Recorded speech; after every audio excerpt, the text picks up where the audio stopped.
welcome back for another episode of the Warm Up Podcast. And today you're probably going to hear me be the biggest fangirl of all time. I have been following this person for a very long time, and it is someone that I look up to immensely in my personal journey as an environmentalist, as an activist, but also just getting to be more in touch with her, just seeing what she does within the community and on a larger scale for outdoor recreation and environmentalism. I'm just so thrilled to have her here, but this is Katie Boue. She is a Cuban-American environmental activist and advocate. She's a freelance writer, a social media expert. She's a professional adventurer and public speaker, and she's also in the works of publishing a book. So hopefully I'll get to have her talk a little bit about all of these things in a very small amount of time, because I feel like I could talk to her forever and ever and ever. But Katie, please introduce yourself. I'm just so glad to have you here. Oh my gosh, my cheeks are hot right now. Thank you so much for all those kind words. Hey everyone, my name is Katie Boue. I am here in Salt Lake City, although not with Bree. We should have done that. We will do that next time. I'm just super stoked to dive into this today and talk and get into the nitty-gritty of everything. I think we, in our pre-chat, we already started going off the deep end, and I can't wait to take everyone on that journey with us. Yes, same. I was like, okay, we should hit record because there's already a lot of really great conversation happening. And if you are just hearing about Katie, Katie is just such a locally passionate and plugged in environmentalist and advocate, but she's also just been one of the leading forces for kind of like social media influencing on getting more involved. So a lot of her kind of up and coming to this point was kind of on platforms like Instagram, really getting the word out there about different kind of movements and trying to inspire others. And this has been like a big shifting time in Katie's professional and personal life. So there's just been some really cool transitions happening. So I'm really excited to have her share about that journey and to where she is today. So Katie, I would love for you to just start off kind of sharing about like your upbringing. I know you were based in Miami and like grew up in Florida, and like what your connection to nature was as you were growing up and how that's influenced you today. I think growing up in Miami was one of the best things that ever happened to me. I just love where I'm from and the way I was raised so much. And in my younger years, I don't think that I would have identified as like an outdoor industry, outdoorsy person in the way that I had ended up, kind of engaging with that space in my career for the last 10 years. And now I feel like I've really come full circle back to who I originally was as an outdoorist, which, from childhood, my mom used to wrap earthworms around my fingers and they were like little rings. And, we would go on family trips to Yosemite and to Alaska. And my parents loved traveling and loved just like forcing us outside and just making play such an integral part of our lives and like play with nature specifically. I used to make potions in the backyard. You would go and like forage little things and like put them in a bowl, and I would like practice my witchcraft as a kid. And I grew up not and went to college and people started identifying as outdoorsy, and I was like, oh, that's not really who I am, until I started climbing. But now that I've like gone through all the different evolutions of what it means to be outdoorsy, I find myself settling back to that original like Katie out in the mud, having a good time, looking around, playing with bugs. And it feels, I think that's where I started and that's where I was supposed to be. I love that so much. Did you feel like even growing up, did you have this awareness of like, this is something I'm really passionate about? Or is that something that, like as soon as you kind of, was it in college that you got into climbing and you're like, oh, I think this is something that I really care about this and I want it preserved? Like, what did that look like? I think climbing is what made me or opened up to me this idea that the outdoors could be part of my identity in a really strong Mm-hmm. way. Otherwise, it was always there. We were always hanging out under the avocado tree or climbing the sea grape or going for family walks around the neighborhood. And that was just something that we did. And it was never fully part of who I was, or at least, consciously Mm-hmm. wasn't part of who I was. And then in college, I lived in Tallahassee, went to Florida State University, and got into climbing there at Tallahassee Rock Gym, and which was Okay. an indoor pursuit, right? But Yeah. once you kind of really get into climbing, you start going on trips outdoors. And that's when the outdoors really became part of my identity. Like, first, it was climbing, I was a climber. And then through climbing, I really reconnected with being an outdoorist and just wanting to be outside all the time and like wanting that to be my Mm, personality. Like, that's all I want to talk about. That's all I want to do is just being outside. yeah. Yeah, and I think that's so interesting too, like you sharing about your childhood and like, oh, we would go on walks and like we would do all this stuff and it wasn't like considered getting outside or like that being outdoorsy, which is so interesting because I think and maybe this is something we can segue into later too, but like when we're talking about intersectionality and like how different communities experience being outdoors and like being parts of communities and being immersed in nature, so much of it is that it's like going to your local park, it's walking under the trees, it's enjoying picking oranges. It's not, I'm going to go summit the biggest thing or I have to drive 30 minutes to a trailhead. So it's really cool to see like that was your origin story. And now you're like coming full circle. Like that is me being outdoorsy. I am at like an active outdoorsy person and this is what it looks like. So I love just kind of honing in on that for a second because I think that's so important for people to hear that you can still be outdoorsy and you're doing things that are maybe in the city or they're not, summits and peaks and climbing big climbs and stuff like that. I think that's so cool. I couldn't agree more. And for me, when the pandemic started was really when I kind of went through this abrupt transition from Mhm. athletic, outdoor recreation, outdoorsy to like home, backyard, neighborhood outdoorsy. And it was a big, huge crisis for me personally and for my identity. And for a while, I really felt like I wasn't as outdoorsy anymore. And then I kind of gave Mm. myself permission to like redefine like what that actually means. And if we're just clocking literal minutes and hours outside, I am way more outdoorsy now than I was before. It's I'm Yeah. outside like morning till night every single day in my backyard. And why would I ever question whether or not that's outdoorsy?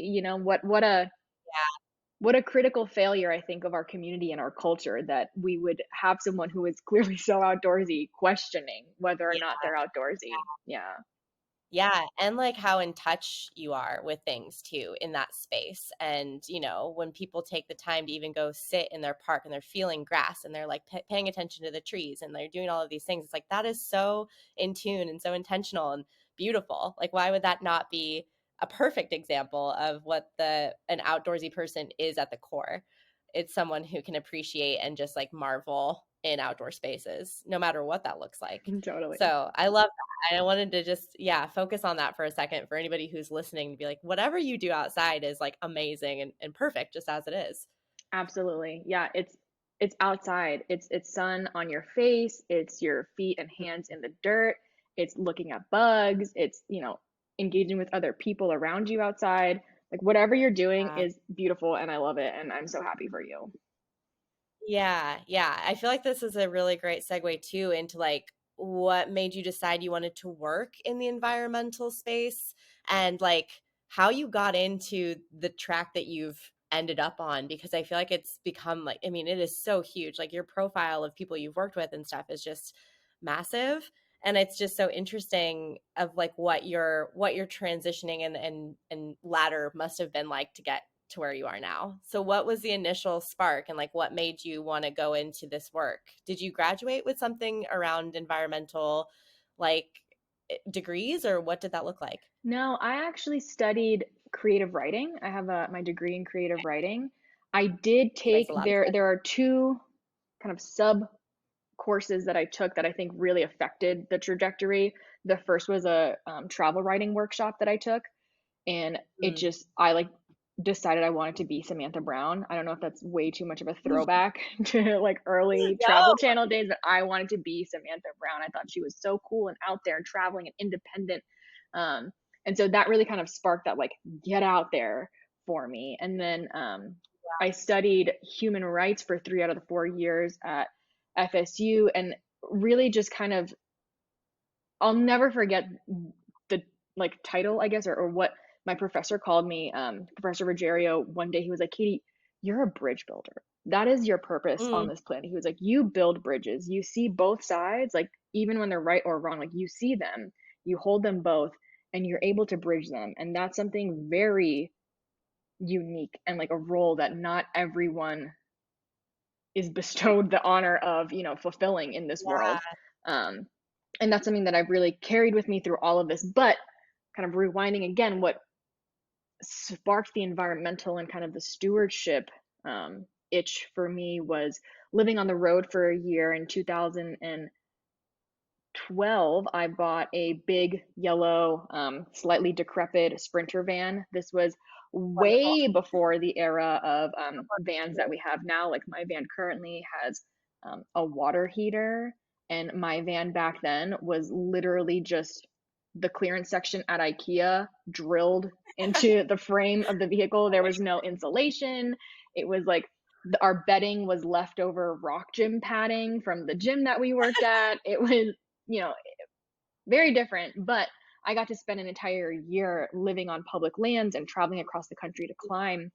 And after a while of essentially freeloading on public lands, you kind of start to feel this like tug, or at least I realized I was taking so much and benefiting so much and gaining so much, and it was giving me so much, literally and spiritually, to be on these Yeah. public lands. And you kind of reach this point where you ask yourself, like, okay, well, what are you giving back? Like, where's the give and take? How are we balancing this out?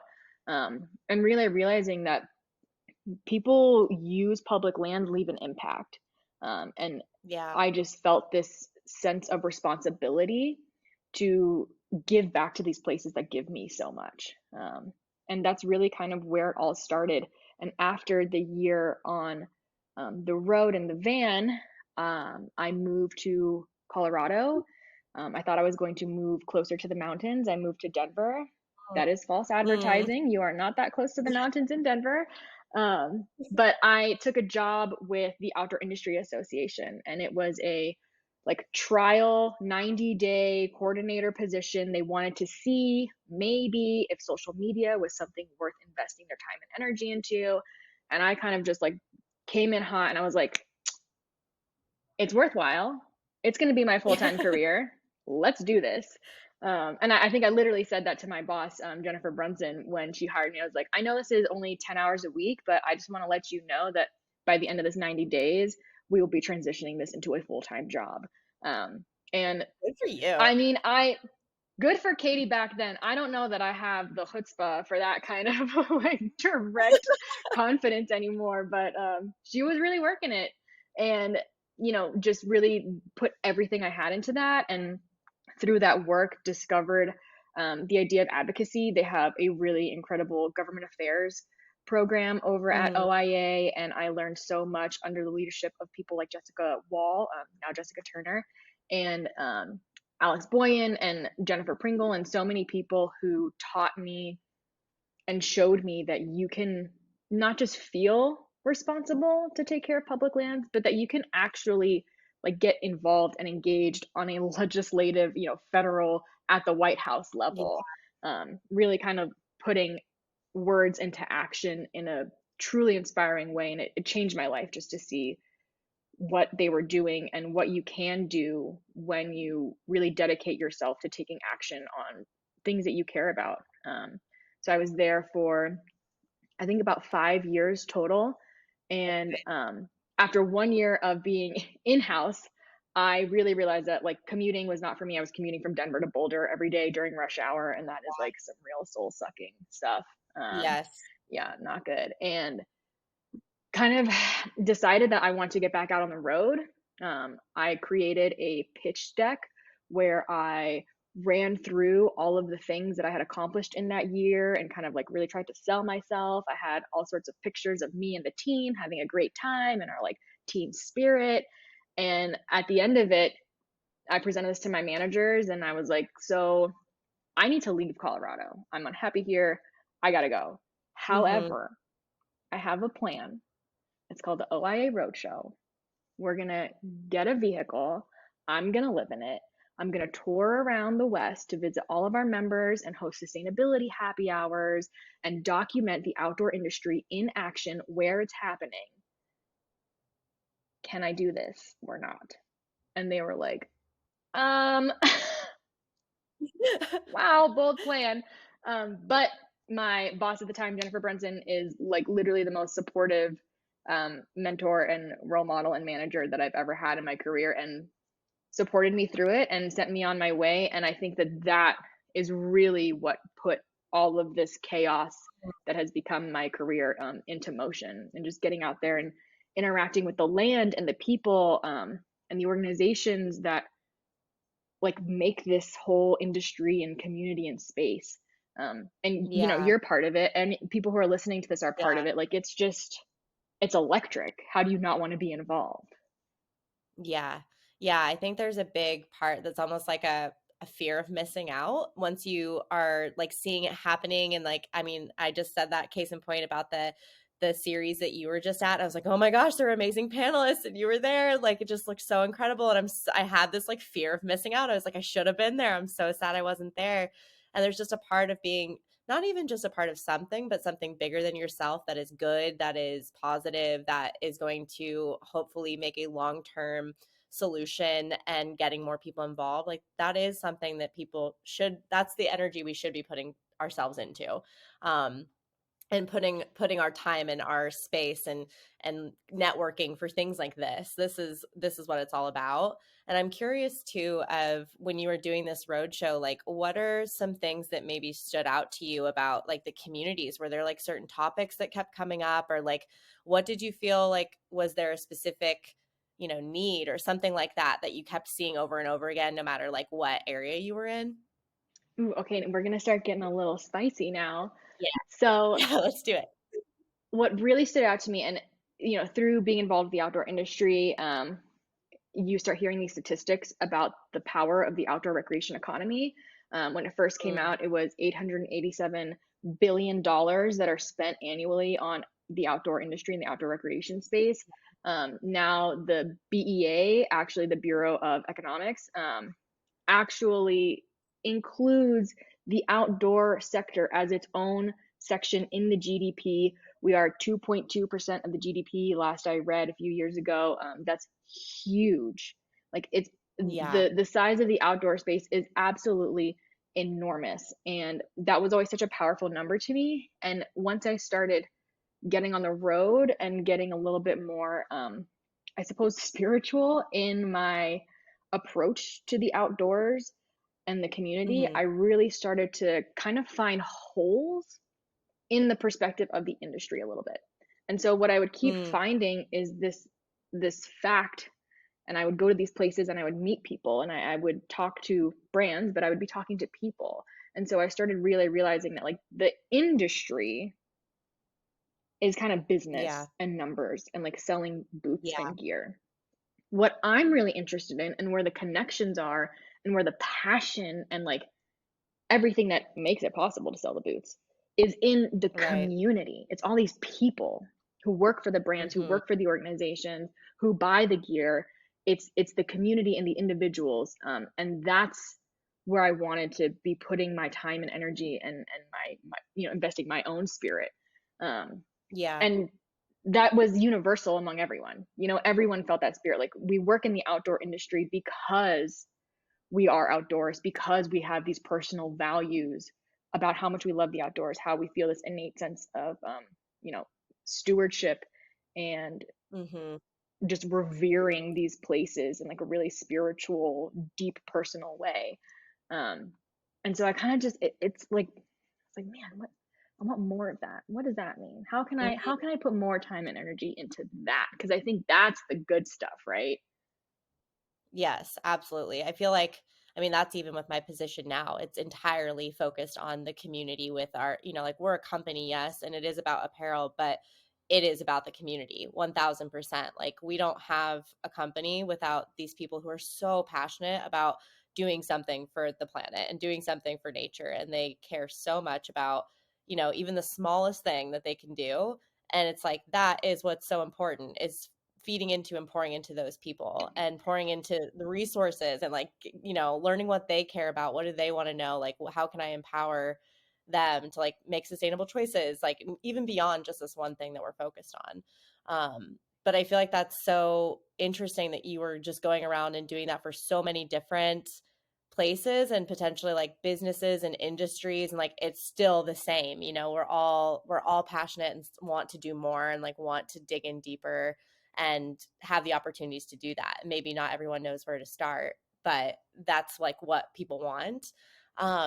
And I'm curious too of like, so after this road show and you're saying, okay, I want to spend more time on this, I want to spend more energy on this, like what did that look like? Where did that go? That was, I think, the first of many career Mm-hmm. crises that I experienced. And part of this is because I really made up my career and my job. There was no, and there, I think there's a little bit more of Incredible. a blueprint now, especially as kind of influencers is becoming somewhat of a legitimate job that people Yeah. have and like Yeah. kids aspire to kind of thing.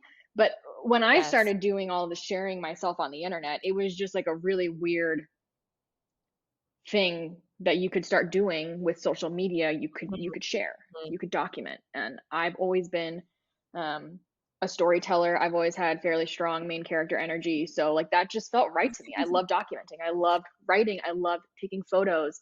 So like social media made sense there. But Yeah. it also I loved it, the deep breath before social media. Before we get to all that Yes. darkness, I realized that Yes. I was at this like nexus, this kind of crossroads moment of either investing all of my time and energy into the industry and helping the industry grow, or from admittedly a place of ego a little bit, I realized I could take that time and energy and invest in my own business and my own Mm-hmm. brand and, myself as whatever this message is that I wanted to get out there. And I could really start putting energy into that because at this time, this was like 2016, um, social media kind of influencer, personal brand world was starting to be a viable option for making money and building a career. So I decided to lean all the way into that, for better or worse. Mm-hmm. Mm-hmm. And it was really fun and fast. And it turns out that there were a lot of other people who were also discovering this as a pathway, in the outdoor space in particular. And there was just so much energy around that, and around having these conversations and using social media as a space for growing the community and growing the culture and the industry. Um, and I was just, I mean, fully drinking the Kool-Aid. It was a blast. It was a really good Yeah. time.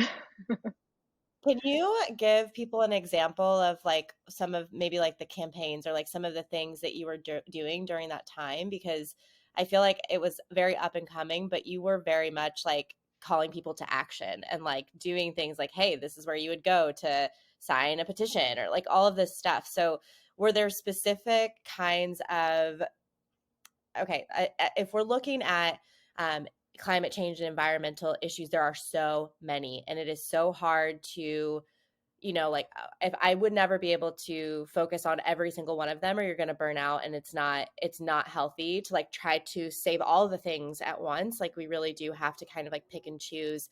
Like this is where I'm going to put my energy. So what was that for you?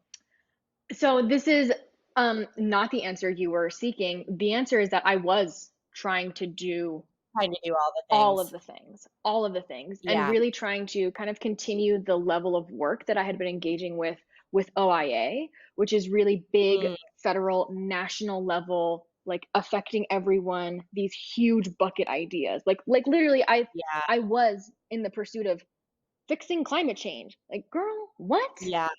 What does that Yeah. mean? Like, So much to have on your and shoulders. like what audacity, such ego to think like you can, no, honey, absolutely not. And so I went through, it was, I would say, like 4 years, really two kind of full on years of trying to be the voice of all of Mm, these issues. I had kind of yeah. discovered that it was like this, like, with great power comes great responsibility. And at first I saw the great power and really leaned into that Yeah. because I had an audience on social media. I could bring up issues. I could, talk about things that people had never heard about before and like spark a conversation. I could change people's Yeah. minds. I have like receipts from registering dozens and dozens and dozens of people to vote for the first time because they saw my Instagram story. And like that was Right. cool and really powerful. But the mistake that I made was trying to do it all on this huge scale. I was trying to like Mhm. be the personal REI of all the issues. Like I'm across the whole nation, shops are Yeah. open everywhere, but it's just me. You know what I mean? Like I'm Yeah. trying to operate on an opt outside level of campaigns, but it's Yeah. just me. Um, and so I think, and I know you want to ask this, but I'm just going to dive right into it. I think that that propelled me very quickly into a space of just burnout, absolute Yeah. burnout. I was toast because I tried to do it all and fix it all. And I tried to think that I was capable of putting my energy and spirit into all of these different things. So it was like, what's the phrase, a mile wide and an inch deep? So I was Yes. talking about all this stuff, but like, what kind of impact was I really having? Right. Yeah. And I think so I ended up really burning myself out on all of that. And had to have some real serious conversations with myself and my therapist about, Yes. how I had gotten here, what my intentions really were, how I wanted to move forward, where I was contributing to my community versus where I was just feeding my own ego, and like Mhm. how to deal with all of that. So out of that, so was this during the time too? So in 2019 is where Outdoor Advocacy Project came from. Was that during this time too? Or was this kind of like okay, I'm going to shift here, I'm going to pivot and I'm going to put my energy into this. And then like that can be the space holder for all of my initiatives and like wanting to move this forward. Like where did that fit in? Outdoor Advocacy Project was launched in December of 2019. And I think that that was really the height of me trying to do it all at the same time. And I will forever love the spirit that Outdoor Advocacy Project was born out of. There was so much Yeah. collaboration and friendship. My best friend Amelia and I, like, we became soul sisters through launching Outdoor Advocacy Project together. And we immediately after launching it, we hosted the climate rally at Outdoor Retailer, where we Mhm. had about 500 people come out and march through the streets of downtown Denver to the Capitol and held a rally there. And that was big and powerful. And then immediately after that, um, when the pandemic started, I think everything came Yeah. to such a crashing halt, and it really provided this like abrupt slap in the face with a mirror. Yeah.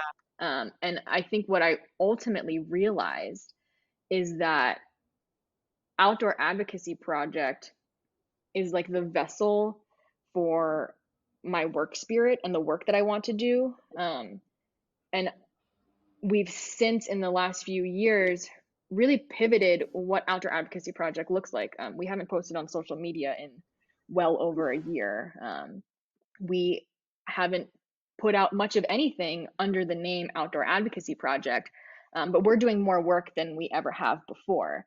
We really kind of pivoted everything away from being like about me or about us, about ourselves, and putting it into Yeah. something like bigger and better. The initiative that we've been spending all of our time and energy on is the Recreate Responsibly Coalition, which I am Okay. super honored to have been part of founding during the pandemic. It was born out of this need for collective communication around Yeah. navigating and accessing the Everything. outdoors. Yeah, we all remember that was a weird time.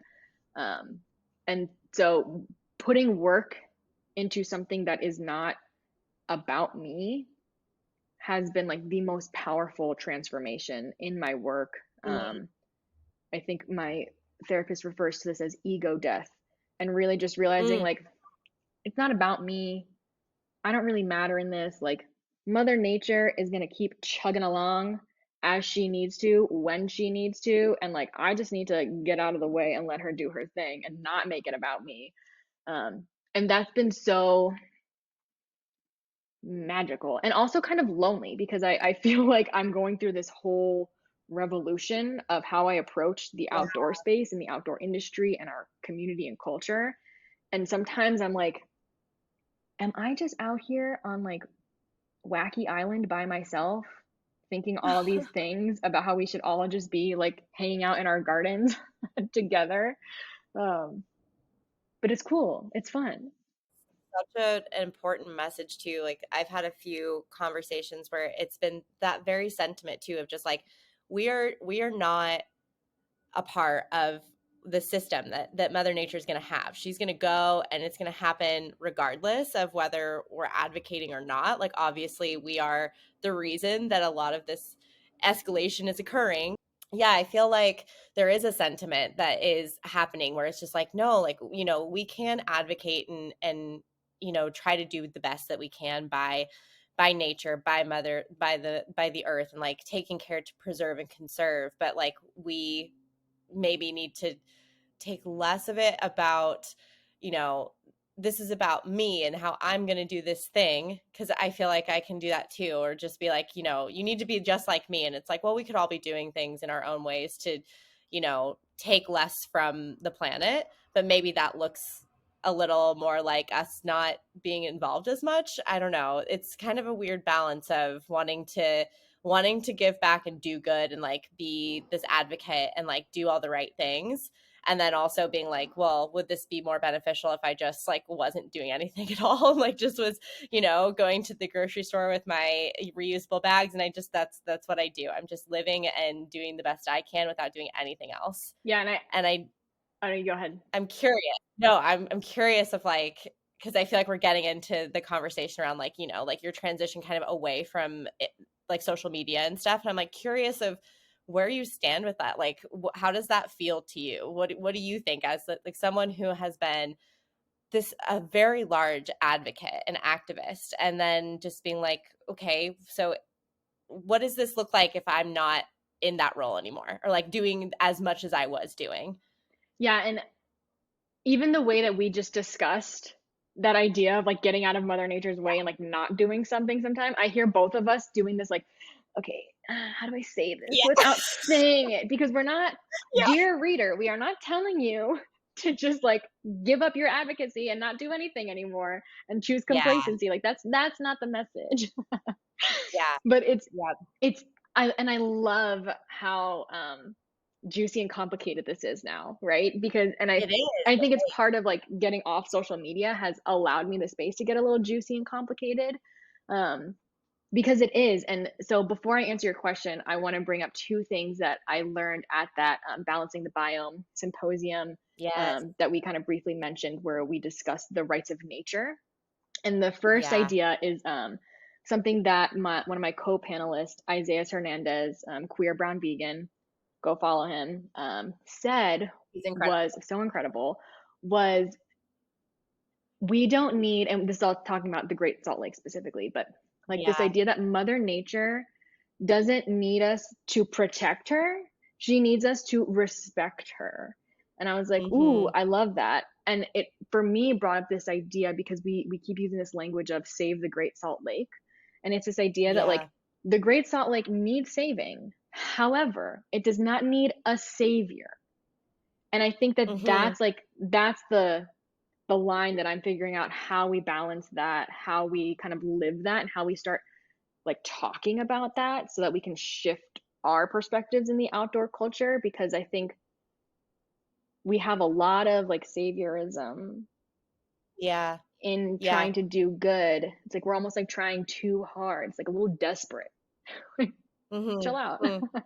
um, but for me, this all really culminated with so actually exactly 1 year ago, right now, I was going through a lot with just burnout from work, and then being someone who is like very visible on social media, was on the receiving end of some really nasty cyber stalking and harassment, Yeah. and kind of just realized like this wasn't worth it anymore. And it was Mhm. like a very kind of like desperate selfishness almost. It was like survival mode. My body was like, girl, Yeah. you can't We're done engage with in this. this. Yeah, we can't do this. All this political stuff you're engaging in is like turning into a pile of ash. And then all of this like Yeah. personal stuff that you're enduring for the sake of being on social media as a career, making income, whatever, that's also burning you out. Like none of this Mhm. is good. So I decided to just turn off Instagram for a little while and just kind of check out. And I really realized it was the first time in 10 years that I hadn't been documenting my life and my adventures Mhm. on social media. Um, and that's a long time to be like visible Yeah. on the internet. Yeah. And so I took 8 months off. I serendipitously was approached by a book publisher during that hiatus. And it was such a strong moment of like, oh boy, what do I stand for? What do I mean? What do I care Mhm. about? When you decide to log off, and I was like, well, I'm done with this. I At that point I was like, I'm just done with this. I don't know what I'm So gonna what am I do. really passionate about if no one's looking? Yeah, and then to have a book Yeah. publisher be like, we want you to Yeah. write a book about this too. And I was like, oh, I don't Ugh. know who I am, what I care about, how I can be a helpful person. And so it was a very weird time for me, but through the process of writing this book and like forcing myself to go back through my personal history and my trajectory and my Yeah. career path and like how I got where I was, like even though where I had ended up was a very bad place, going back and seeing how I got there reminded me of who I am, what I care about, Mhm. how I can make an impact.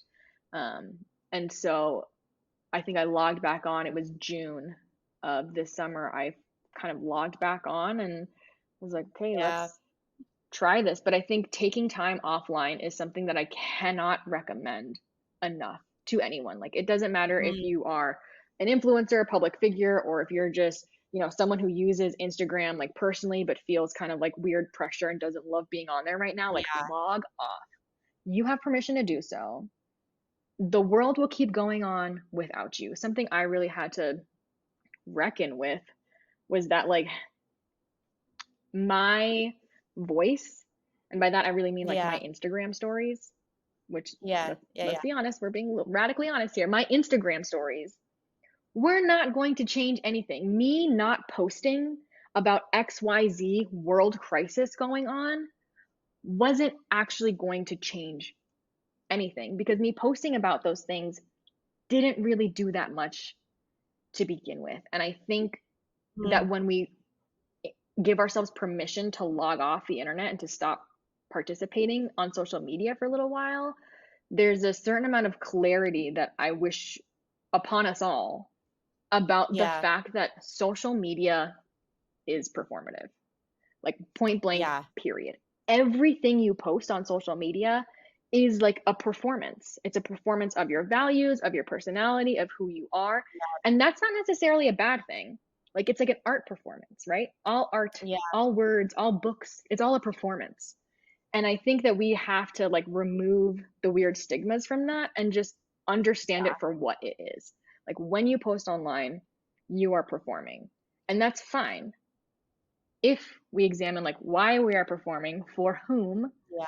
what the impact of this performance is going to have. I don't know. I got a lot of questions, not a lot of answers yet. Yeah. Yeah, it's so true too. Like I'm even thinking, and I'm sure you're the same. You're so involved in like your local community and like things happening and like legislation and all this stuff. And like I have been so involved in like, writing letters to senators, writing to government officials, like doing all this stuff, donating, whatever. And it's like I feel a pressure to almost like I have to post about it or it's not real. Or like I'm not doing those things. It's not good enough that I'm just doing the things. I have to like show that I'm doing the things or like I'm not aligned with this vision that people have of like who I am as a person on social media or something, which is so silly. That's so crazy. Like I'm doing the right things, but I feel like you have to show it or people are like, well, that's not really who she is then, Yes, that's that which is sticky crazy. ego, baby. Oof. Yeah, and it's for Yes. me, I mean, my whole career had been performed. You know, I showed like the behind the scenes of the road show. I showed the behind the scenes of like making campaigns and being at events. All of it was all recorded and performed and put out there. Like my advocacy was nothing but receipts. You know what I mean? Like we had the Yeah. receipts for Yeah. literally everything.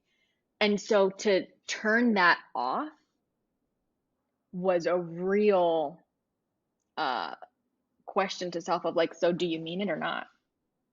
Are you Yeah. here for the Yeah. right reasons or not? And then, for me to read threads about myself on the internet Ugh, where people were like, oh, she logged off. She's a piece of crap. She's not doing anything. She was never a yeah. real advocate. Meanwhile, it's like, I'm like, "Ah, but I know that I am doing more And you're than doing, like, so ever." much. Yeah, I'm like Yeah. actually doing real work now. And like Yeah. that kind of internal struggle of like, I'll just post about it and they can really see it. But it's like, no, Let me show actually, you. you're not going to Yeah, post about it. And that's it. Like, actual advocacy happens offline. Actual, totally. real advocacy happens off social media. Social media is a beautiful and fun tool for proliferating information, for creating accessibility and connectivity, for sparking Mm, joy, for just like quick introductions to information and issues. But yeah. like social media is not really advocacy happens. And I think that I really participated and am complicit in creating that culture where we kind of like bastardize it. Like we were like, oh, Mm. this is what advocacy looks like. This is what activism looks like, is this social media performance. And like it is not. Well, and I feel like there's probably a struggle there too, right? You have this large platform, you have a huge following, and initially like I could reach so many people. I can put this out there and so many people are going to see it, and like this is where I'm going to be able to like get people inspired to do more or like get involved or do all this stuff. But in reality, that may not be the case, or it's like that energy could be more fruitful in other places besides there. Yeah, and And I'm there curious. it has a time and it has a place for sure. I Yeah. think of 2 summers ago, Outdoor Advocacy Project did a campaign trying to stop an oil and gas lease sale in the Moab area. Mm, And we were able mhm. to generate over 35,000 signatures on a petition through social media. And like, I certainly Yeah, can't discount that. That's cool. That's powerful. And they ended yeah, up canceling the lease sale. And so it's, I think it has a time and a place. And social media will continue to be my career, so I certainly can't yeah, say that it's useless or bad, and I don't think that it's either of those things. But I do think that like in order for us to unlock the full potential of social media and also to unlock the full potential of our advocacy in real life, we have to have that like brutal reckoning of like, oh, yeah. so posting on social media does not fix the issue. Yes. Yeah. That's so true. And I'm curious too, like since we're kind of talking about you um being approached for a book, if you want to talk a little bit about that, if you can share as much or as little as you want, but just to have like a space to share when the book is coming out and everything like that. I am anxiously awaiting, but I want everyone else to be able to know like what you're touching on in it and when to look for it. I'm so excited. So Yes. the book is coming out in spring 2023 with Fulcrum Publishing, and it's really about. It's called On Advocacy: Protecting the Planet While Preserving Our Humanity. And it really is about so much of what we've been talking about, and like the only thing that I'm willing to talk about with anyone these days, which Yes. is balancing this idea of we are creatures of the digital era. We are, addicted to our smartphones for better or worse. We Mhm. are on social media. And I do believe that we have a responsibility to use social media and use our digital influence to do good and to advocate for protecting the planet and to, be good stewards and show and tell that and be involved in all those spaces, right? And at the same Yeah. time, I think we have a deep responsibility to ourselves and to our neighbors around us to like wield that power with great responsibility. Like we can't Yeah. let our activism get in the way of our community and relationship to each other. That's something that I've really seen come out of social media in the last few years, and advocacy and activism on social media is this weird lateral it's lateral violence is what it is, like Mm, community on community, and social yeah. media becoming this kind of nasty space where we forget that like advocacy and community are all built upon relationship, and trust Yeah. and like love. Not to get too woo woo, but like that's what it is. A Yeah. successful advocacy community is one that is built upon respect, reciprocity, and like love. And we have to make sure that we're keeping those two things together and balanced, in order to have an effective movement and to make a real impact on these issues that we Mm. want to tackle. Mm, I cannot wait to read it. I'm so excited for it to come out. And for anyone who has or has not read any of Katie's writing, it's just so poetic and powerful, and you write in a very moving way. So your storytelling and your history of going to school for creative writing, it all makes so much sense. And it's going to be beautifully told. I am very confident. So yes, everyone be on the lookout for her book, because it's going to be very moving, I think, and very eye opening too for anybody who is passionate about this and like in this space, but doesn't necessarily know how to navigate, being a part of the movement and like creating change, but also inspiring people to get involved and things like that. I feel like there's so many different levels to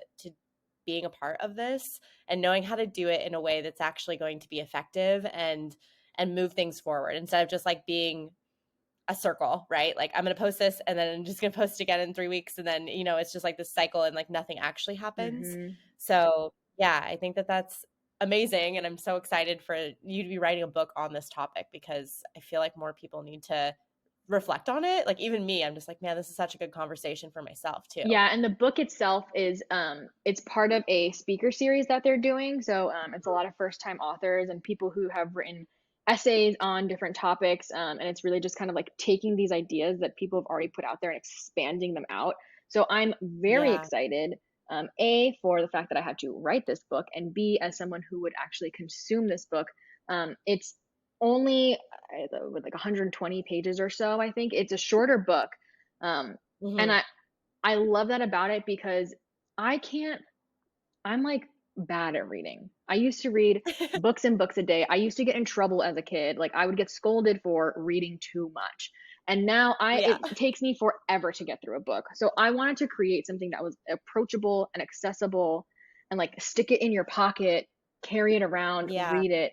And we're also working on an accompanying workbook, which will probably come out, I Oh, think, a little amazing. bit later than the book at this point, because I'm really getting into it with this workbook. Yeah. Um, because I want this to be something that people can engage with and make their Yeah. own and like actually do something with. That's I'm so hung up on this idea of like tangible advocacy and doing things with Yeah. our hands now. And I just want that for everybody.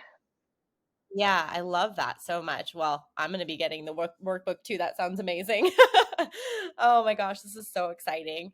And I wanted to, like, we're going to be wrapping up in a little bit. And I feel like I want to end this on this note of, like, yeah, this transition period that you're in, and talking a little bit more about, yeah, like your time kind of shifting back into utilizing social media and what that is like to be, more focused on like, yeah, here's my garden and here's these amazing like praying mantis that I found, and here are all my different tomatoes, and here's spaghetti eating tomatoes in my yard, and like it's so pure and wonderful, and like I feel like I go to your social media and it's like this warm place that I get to go and like just see beautiful things out in nature, but it's not like being shoved down my throat, I guess.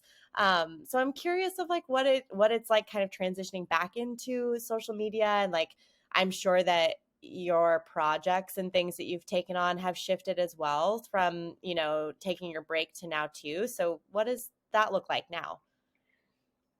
It really started with big shift in the like in real life way that I approach advocacy as well. When Yeah. I logged offline, I kind of gave myself permission to take a little break from the outdoor recreation bucket and kind of like that Mhm. silo, and ask myself like what I wanted to be doing with my time, what activities are actually bringing me joy, and what I like doing. And it brought me so local. Like Mhm. and it surprises me, I've been living here for so long that suddenly I'm like aware of my neighbors. You know, I'd been focused so much Yeah. on these federal issues in this like nationwide community that I hadn't invested enough in the people around me. So I got really involved with homesteading and gardening here. My partner and I moved to a little half acre in Salt Lake City where I spend most of my time. Mhm. Do not leave this property if I don't have to, but I started paying attention to what's around me more and realizing like there's so much that I can do right in front of me. And especially as I start thinking about advocacy and this idea of wanting to do things with my hands, like I can Yeah. touch the things that are around me. What better way to get my hands dirty than to literally reach right around me and get involved in that? And in terms of coming back on social media, it's been a fairly natural, if not somewhat awkward and clumsy return, um, to just posting what feels good and really Mhm. understanding and breaking up with the egotistical idea that I'm an activist on Instagram. Like, no, Instagram is not where my activism lives. That's never what I Mhm. really wanted. It may have been a little distracting and it may have been kind of shiny, and I thought that was what it was, but that's not what it is. Instagram is a cool place to connect with people, to inspire people, to share like building blocks 101 level information Mhm. about things. And giving myself real, true, no shame permission to engage with the platform in that way has been revolutionary. I feel good now. I Yeah. don't open up Instagram and like cringe about what I'm going to be Dread faced your with. inbox. Yeah. Yeah. And I've curated my feed that way as well. And I can't recommend that enough to people. Like, don't follow accounts, don't participate in advocacy on social media that makes you feel bad and shamey. Like, what a Mm. weird thing we got into. Yeah. Why do we do That's so that? true. That's so true. And just yeah, like being like, "Oh, I know if this person's posting, it's just gonna make me feel like I'm a piece of shit and I'm doing everything wrong." Like, it's so true. Yeah, and like this idea that part of our advocacy is the suffering through that, like that's making us Yeah. better people or that's somehow contributing to our advocacy that we're making ourselves feel bad. Like, no, dude, what a selfish waste of your Mm. time. Mhm. Why don't you take that time and energy and like grow a tomato instead and feed your neighbor? Literally, that would be so much more productive. Yes. Yes. I love that. I hope everyone just like rewinds this and watches it a couple times, just this piece right here. It's so good and valuable. Like, yes, we should be on there to feel joy and to feel inspired and like yeah, consuming content or like people's words and messages that honestly uplift us and then inspire us to do more. Like I was telling you before we started recording, like my boyfriend is like such a green thumb. He loves to like grow things and brew things, and he's just like a little scientist. And we go to your Instagram and like just like drool over your garden, and now we're inspired and we're like, man, we need to like do more of this. We need to grow even more. We need to like do all of this here because we can, and it's so easy to just like sustain and care for ourselves here and get involved in like the farmers markets and everything that's here. So yeah, that's a space that we go. We're like, oh, we're just so inspired now. We want to go do this. So I love that this transition period has been very authentic and like healing in that way of like utilizing and interacting with social media because I feel like from an outsider's perspective, I can see that. And it shows like with how like what you show and how you're on there. It just seems very light and like, oh, this is just me and this is how it's gonna be and I feel good here. So I love it. I love to hear that. And I think too it's we're not trying to say like toxic positivity, all not like forget everything else besides the growing the tomatoes, but it's Yeah, like be honest with yourself. You consume tragedy and suffering and all the horrible things enough already. Like you're paying yeah, attention to Aria to NPR. You're going out and participating in these protests. You're engaging in these issues on a real yeah, level, like experiencing this through your lived experiences. There's so much pain and suffering, and like the bad stuff is still there.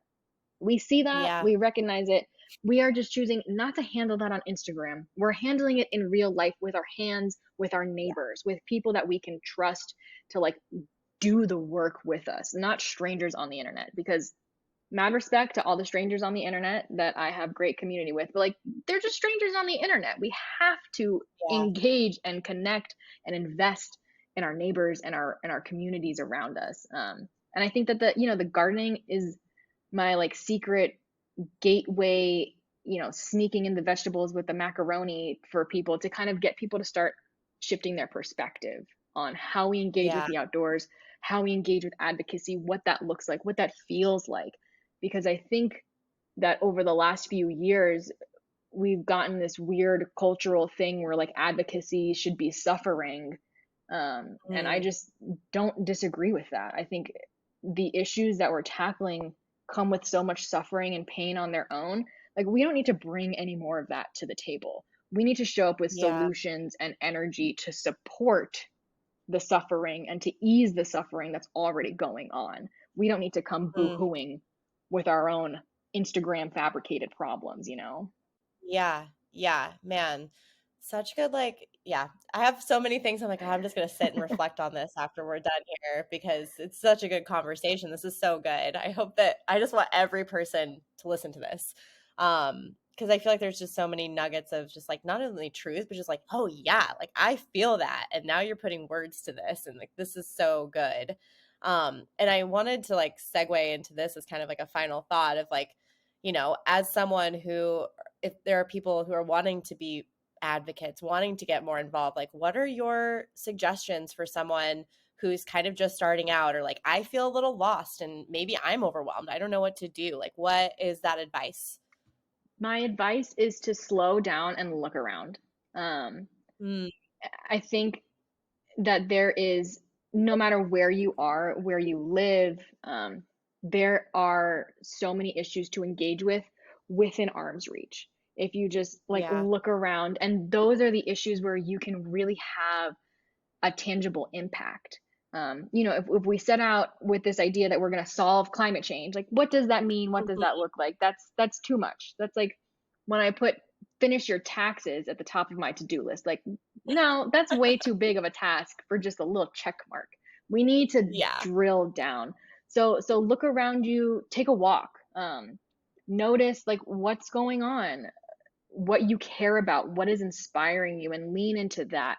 I think checking out local organizations that already exist that are doing work in your town, in your neighborhood, are really great places to start. Get to know your city council members. I spent a lot of time trying to lobby and get to know my senators and my representatives, and especially as someone living in Utah, that was Yeah. in reflection a bit of wasted effort sometimes. Thank you, Yeah. Mitt Romney, for nothing. But I've learned at this event that I was just at, we looked up our city council members, and Salt Lake City just went through this whole redistricting, so everything changed for us. Mhm. And I learned that my two city council members are both Democrats. And Amazing. yeah, incredible. In Salt Lake City, in Utah, we love to see it. And so Yeah. I sent them postcards, and as part of we did like a postcard writing workshop for saving the Yeah. Great Salt Lake. And I just sent them two postcards that I didn't have anything specific to demand. I just said, hey, this is just a constituent. I'm just writing to you to let you know that I think that the Great Salt Lake should really be a priority for you in the upcoming legislative session. I appreciate your advocacy that you do on this issue and look forward to engaging you in January when things get rolling. Love you forever, Yeah. Katie Boue. And so it's just like look around and don't feel this pressure to go big. Like start Yeah. small. and give yourself permission to start small, and give yourself permission to not do everything all the time. Like, do what you Yeah. really have capacity for, and follow your curiosity. I think we need more curiosity and imagination in the advocacy space. So do it. Yeah. Love it. I love this so much. Oh man, I'm like gushing over this. My last two questions to kind of wrap up our time, even though I would just want to talk to you forever. But my first for you is, where can people find you online? And if you want to plug pre-sales for your book too, if you know when that's going to be. We don't have pre-sales yet. They will be coming out soon, and I will post them probably at an obnoxious amount on my Instagram, my Twitter. You can find me across all platforms at Katie Boue. That's Katie, and then my last name is Boue, Boue. I am most active on Twitter and Instagram. I think people are sleeping on Twitter. If you want to come chat Yeah, with me on Twitter about advocacy, there's a lot happening over there. it's a good platform. We need more people on Twitter. Yeah. Yeah, and we will also have all of your links in the show notes. So if anybody wants to just click through to any of her platforms there, you will be able to find her there.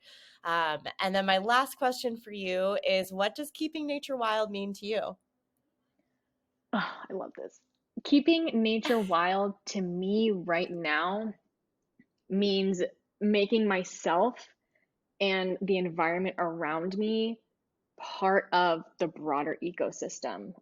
This Mm, woman that I follow on Instagram, her handles Gather and Grow. She talks about rewilding her yard, and like mm, this morning, she literally went for a walk in the foothills to gain inspiration for rewilding her own yard. So she's going out and she was looking at what plants are pollinators attracted to right now, what really seems to be thriving in this natural environment, and taking that mm. inspiration to her own backyard. So that's the lens that I'm really looking at keeping nature wild through right now, is like keeping ourselves and the environment around us wild, and rewilding and connecting back to nature in those ways.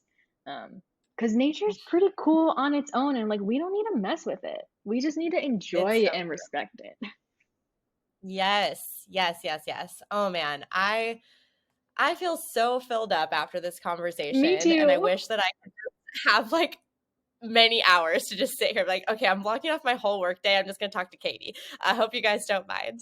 But thank you so much for sharing time with me. And I feel like if anyone listening to this after is like me, they're just going to be so inspired and just challenged to reflect on things too. Think about their own interactions and how we are utilizing social media, but then also just to think about, yeah, how can I dig in more locally? Like, what does that look like for me? And if I wasn't online, what would I be doing?